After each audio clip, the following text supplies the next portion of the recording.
Apa kabar pemirsa dimanapun Anda berada, berjumpa lagi dalam program TVR 17 bersama saya Zia Ubar. Tepat pukul 17 waktu Indonesia Barat kami hadirkan kepada Anda sejumlah informasi paling baru dan menarik seputar kinerja dan kegiatan DPR RI yang telah disajikan oleh redaksi TVR Parlemen. Pemirsa TVR Parlemen, inilah TVR 17 selengkapnya.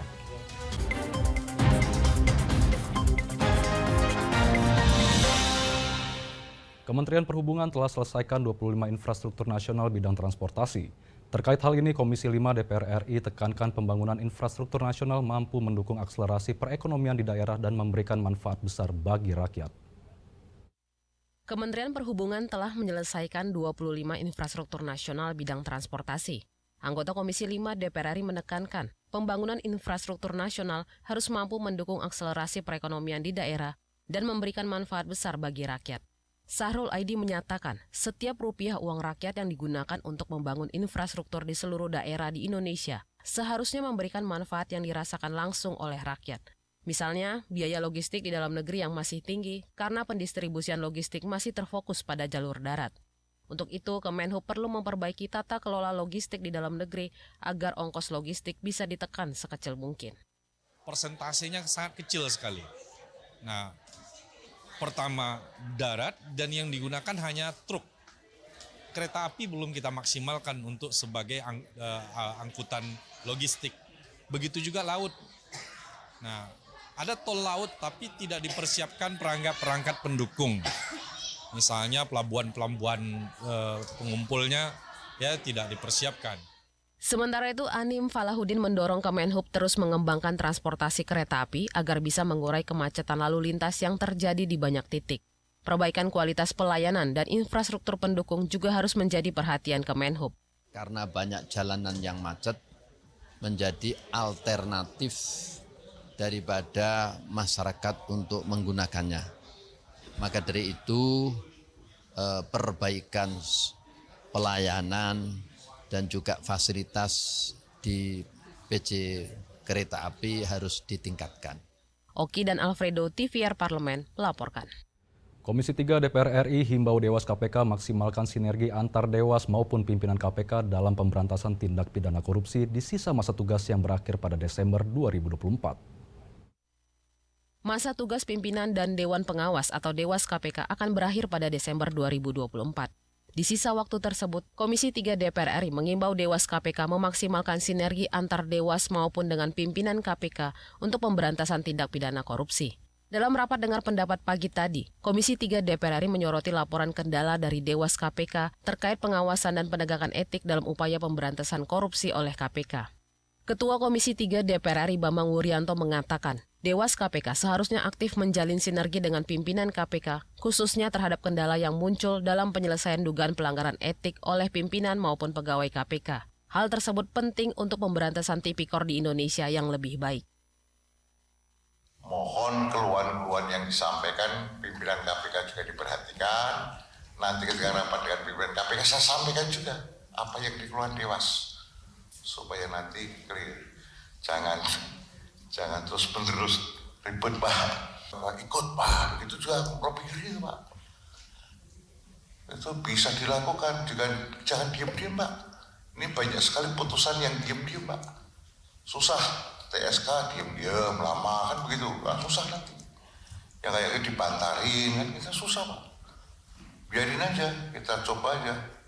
Kalau memang nanti usahanya kayak begitu, coba nanti kita rapatkan dalam revisi undang-undang Pak. Komisi 3 DPR RI juga menyarankan Dewan Pengawas KPK membuat jadwal konsultasi reguler dan intensif dengan pimpinan KPK agar pengawasan terhadap kinerja KPK lebih terukur dan maksimal. Dodi Muharam, TVR Parlemen, melaporkan. Pemerintah masih harus menyelesaikan 41 proyek strategis nasional di tahun 2024. Badan Anggaran DPR RI dorong produk kebijakan anggaran pemerintah berjalan tepat sasaran dan waktu.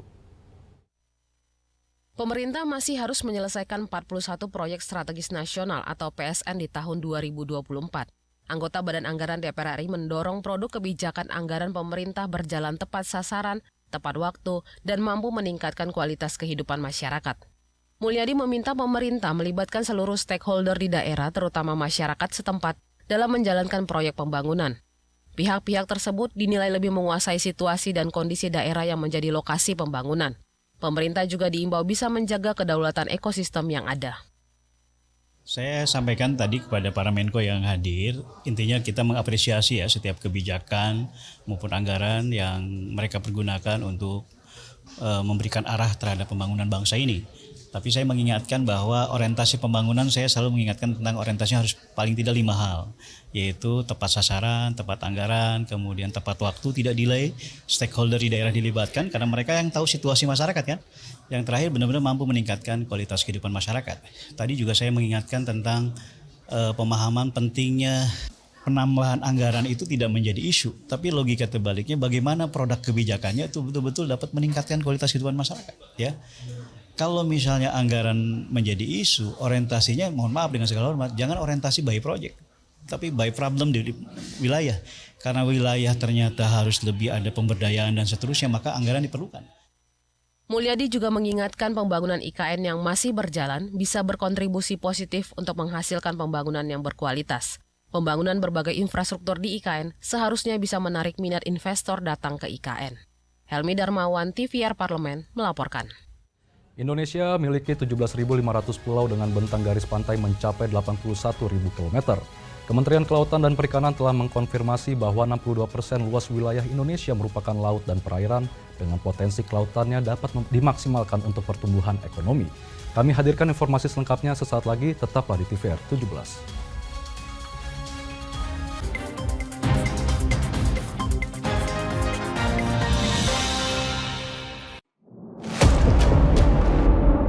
Sini ditambang. Konflik yang terjadi, Warga sini tidak mengizinkan. masalah yang tersisihkan menjadi kesenjangan sosial. Ya namanya rakyat kecil gak bisa apa-apa, mau komplain juga gak didengar. Sebab apa? Itu menyangkut isi perut kami semua. Bagaimana memutus keterbatasan untuk didengar? Jadi kalau misalnya masyarakat sudah merasa tidak lagi ada yang memperjuangkan aspirasinya, maka masyarakat memang sangat berhak untuk meminta dewan yang mewakili mereka di parlemen. Kami menyusuri batas-batas peristiwa, mengurai berbagai polemik yang terjadi, meluruhkan suara-suara marginal, menjadi nyata dalam setiap aspirasi, melaksanakan tugasnya sebagai wakil rakyat. Saksikan Aksi Dewan setiap hari Senin dan Rabu pukul 10.30 waktu Indonesia Barat, hanya di TVR Parlemen. Horas, au alat madak. Om Swastiastu, tiang na Bali. Assalamualaikum, ayah Betawi. Pungun orang Banjar. Hai di sana, Ambon Minang. Beta Ambon. Inatke Makassar, Pulau Jawi. Kita lahir dengan agama, suku, dan warna kulit yang berbeda, tapi kita tetap satu dalam jiwa Indonesia dan semangat Pancasila.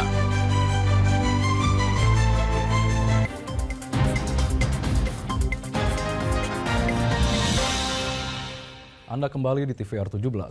Potensi strategis kelautan Indonesia sudah semestinya mendapat perhatian serius dari pemerintah Indonesia, termasuk dalam aspek regulasi yang mengatur keamanan laut dan pantai. Saksikan informasi mendalam yang telah disajikan oleh tim redaksi TVR Parlemen dalam segmen Lensa Parlemen berikut ini.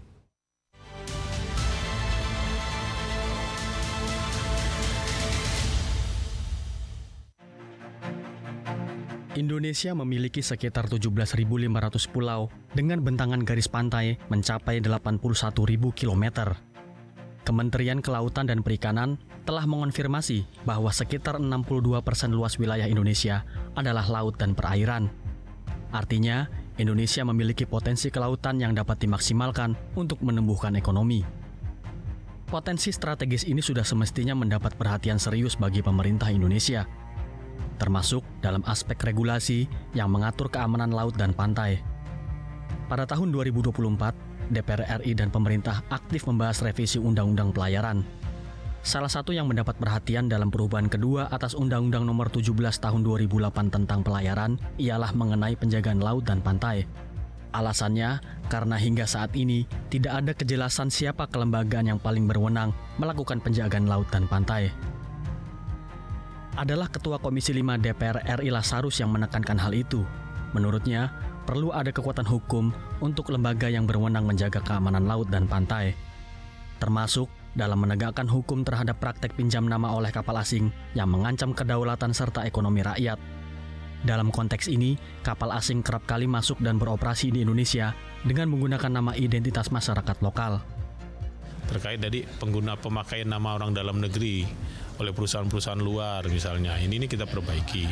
Sanksi, kemudian yang harus kita terapkan seperti apa. Paling itu kita tegaskan aja di aturan ini nanti. Tentu dalam hal ini juga seperti yang sudah saya sampaikan. Sebenarnya kalau undang-undang pelayaran ini karena kita sudah meratifikasi aturan AIMO ya, jadi kita juga tentu kacamata kita itu dunia internasional ini melakukan apa terhadap hal yang sama. Karena kita berlayar di laut tidak hanya berlayar di dalam negeri, kita juga berlayar di laut bisa sampai kemana saja.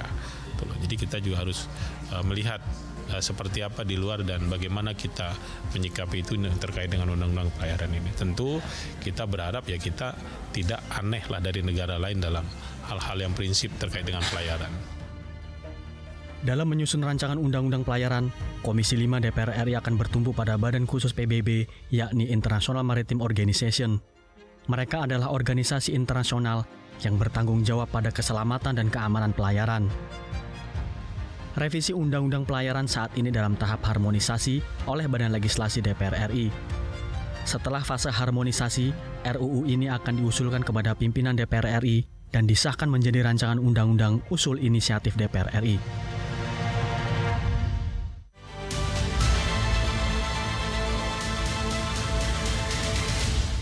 Kehadiran Starlink di Indonesia menjadi pro kontra di masyarakat.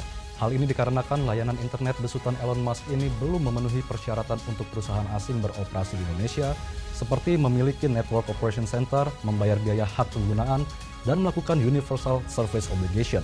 Informasi selengkapnya akan kami hadirkan usai jeda berikut. Untuk itu tetaplah bersama kami di TVR 17.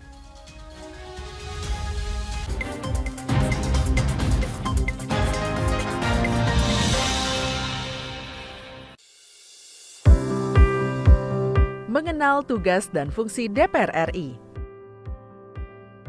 Dewan Perwakilan Rakyat atau DPR adalah lembaga negara yang mewakili aspirasi rakyat. Kehadiran DPR RI merupakan salah satu bukti bahwa Indonesia merupakan negara demokrasi. Sebagai salah satu lembaga perwakilan rakyat, apa saja tugas dan fungsi yang diemban DPR RI? Berdasarkan pasal 20A ayat 1 Undang-Undang Dasar 1945, DPR memiliki 3 fungsi, yakni fungsi legislasi, anggaran, dan pengawasan. Tugas dan wewenang DPR berbeda untuk setiap fungsinya. Yang pertama, fungsi legislasi. Menyusun program legislasi nasional atau prolegnas, menyusun dan membahas rancangan undang-undang, menerima rancangan undang-undang yang diajukan oleh DPD, membahas rancangan undang-undang yang diusulkan oleh Presiden ataupun DPD, menetapkan undang-undang bersama dengan Presiden, menyetujui atau tidak menyetujui peraturan pemerintah pengganti undang-undang yang diajukan oleh Presiden untuk ditetapkan menjadi undang-undang. Yang kedua, fungsi anggaran. Memberikan persetujuan atas rancangan undang-undang tentang APBN yang diajukan oleh Presiden. Memberikan persetujuan terhadap pemindahntanganan aset negara maupun terhadap perjanjian yang berdampak luas bagi kehidupan rakyat yang terkait dengan beban keuangan negara. Menindaklanjuti hasil pemeriksaan atas pengelolaan dan tanggung jawab keuangan negara yang disampaikan oleh BPK. Memperhatikan pertimbangan DPD atas rancangan undang-undang tentang APBN dan rancangan undang-undang terkait pajak, pendidikan, dan agama. Yang ketiga, fungsi pengawasan. Fungsi pengawasan, DPR bertugas melakukan pengawasan terhadap pelaksanaan Undang-Undang APBN dan kebijakan pemerintah, serta membahas dan menindaklanjuti hasil pengawasan yang disampaikan oleh DPD. Demikian penjelasan tentang tugas dan fungsi DPR menurut Undang-Undang. Informasi ini dipersembahkan oleh TV dan Radio Parlemen, Biro Pemberitaan Parlemen, dan Sekretariat Jenderal DPR RI.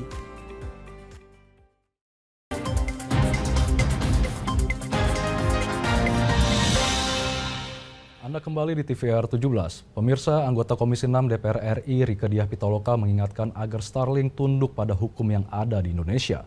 Untuk selengkapnya berikut laporan rekan kami Umam Hidayat dari Senayan, Jakarta.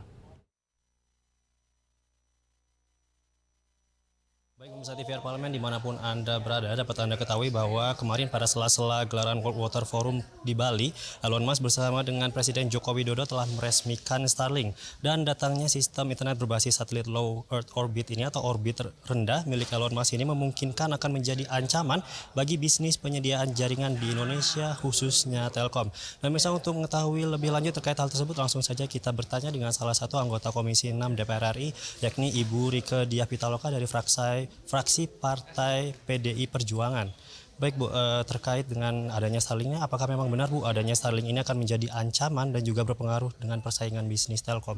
Pertama, yang menjadi bahasan saya khususnya dalam rapat dengan pendapat antara PT Telkom Indonesia dengan Komisi 6 DPR RI tanggal 30 Mei 2024 yang dimulai sekitar pukul 11 dan berakhir pada pukul 2 siang waktu Indonesia bagian Barat.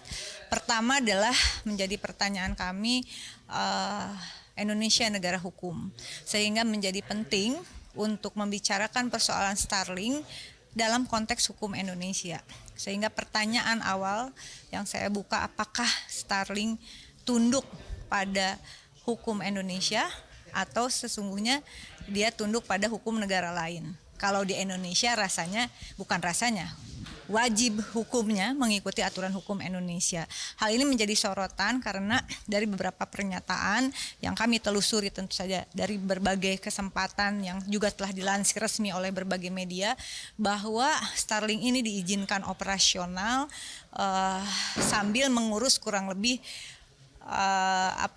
syarat-syarat operasionalnya. Nah, ini juga menjadi penting, apakah suatu entitas bisnis dalam maupun luar negeri bisa melakukan operasi atau langsung praktek ketika syarat teknis yang berbasis hukum Indonesia itu belum secara lengkap terpenuhi.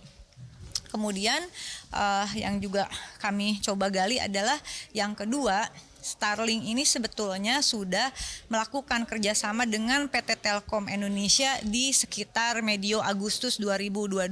Sehingga kami meminta kepada PT Telkom untuk membuka sebetulnya perjanjian apa yang resmi kan antara PT Telkom dengan Starlink itu sendiri.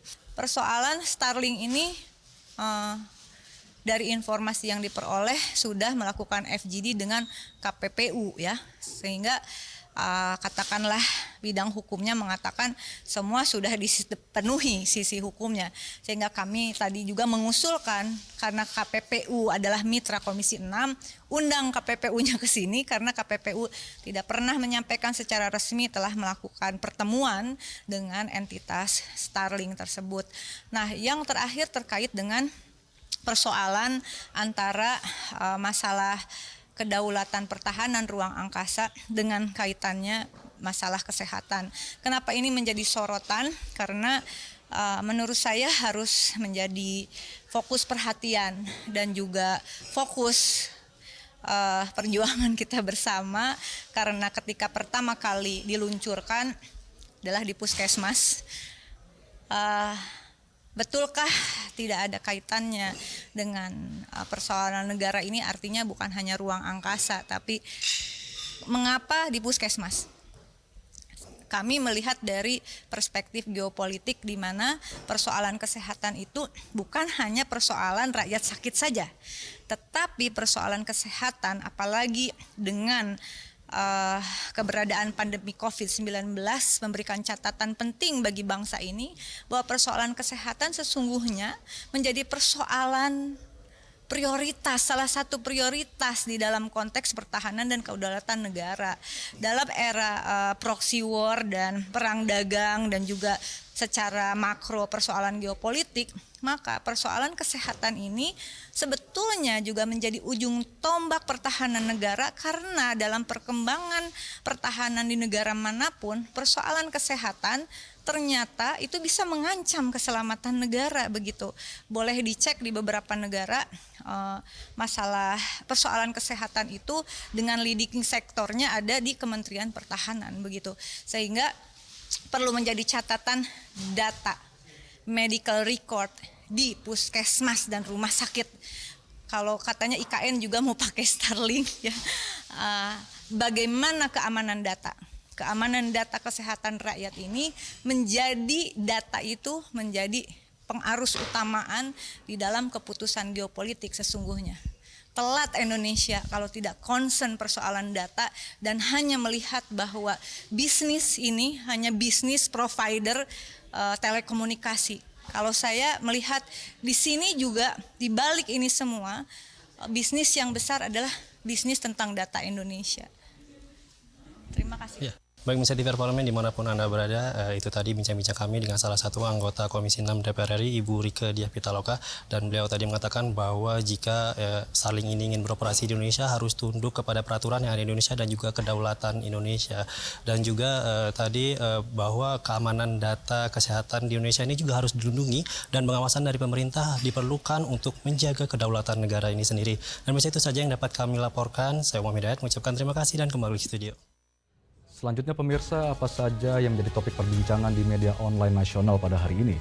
Usai jeda, tetaplah di TVR 17.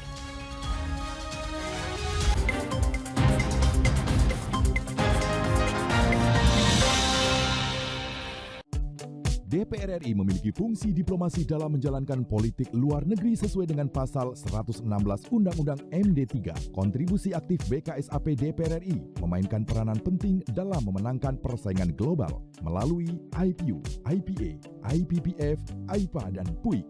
BKSAP memiliki komitmen yang tinggi dalam krisis kemanusiaan dunia. Fungsi diplomasi dijalankan untuk mendukung upaya pemerintah dalam melaksanakan politik luar negeri.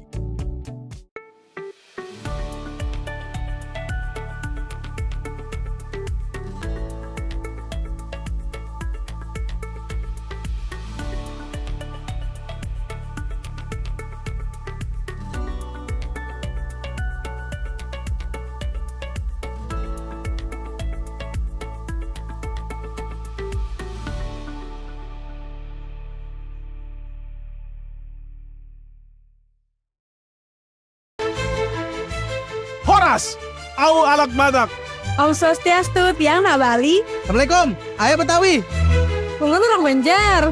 Hai di sana, Ambo Minang. Beta Ambon. Dinake Makassar, Pulau Jawi. Kita lahir dengan agama, suku, dan warna kulit yang berbeda, tapi kita tetap satu dalam jiwa Indonesia dan semangat Pancasila.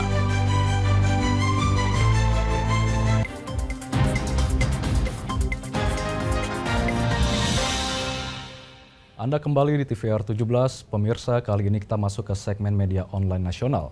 Mari kita simak isu apa saja yang menjadi sorotan media serta tanggapan dari sejumlah anggota Dewan bersama rekan kami, Diva Rizka.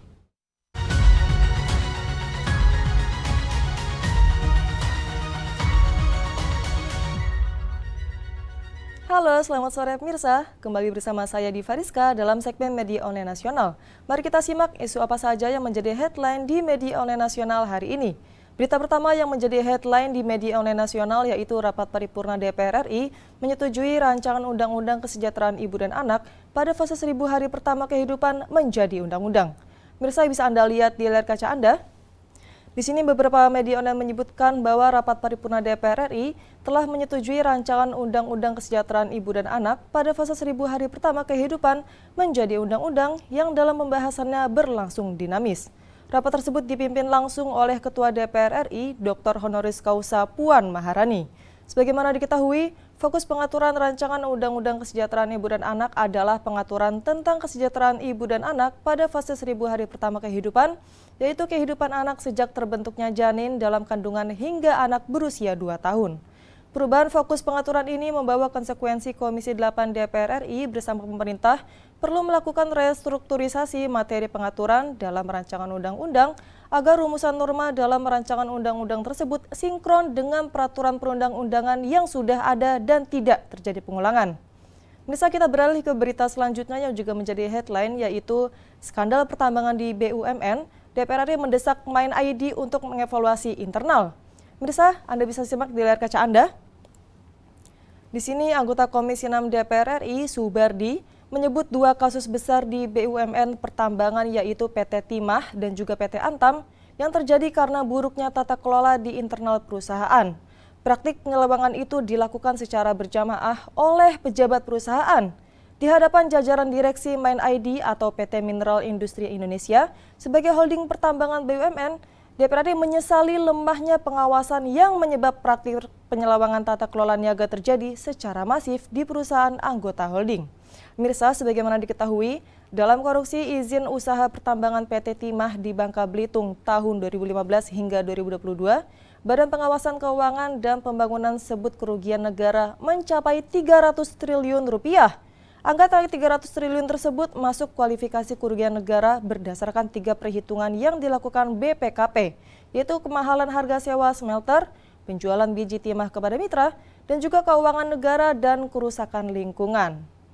Baik Mirsa, itu tadi headline di media online nasional hari ini yang membahas terkait dengan rapat paripurna DPR RI yang menyetujui rancangan Undang-Undang Kesejahteraan Ibu dan Anak pada fase 1000 hari pertama kehidupan menjadi undang-undang, dan juga berita mengenai skandal pertambangan di BUMN, DPR RI mendesak Main ID untuk mengevaluasi internal. Sekian dari saya Diva Rizka, kembali ke rekan Zia.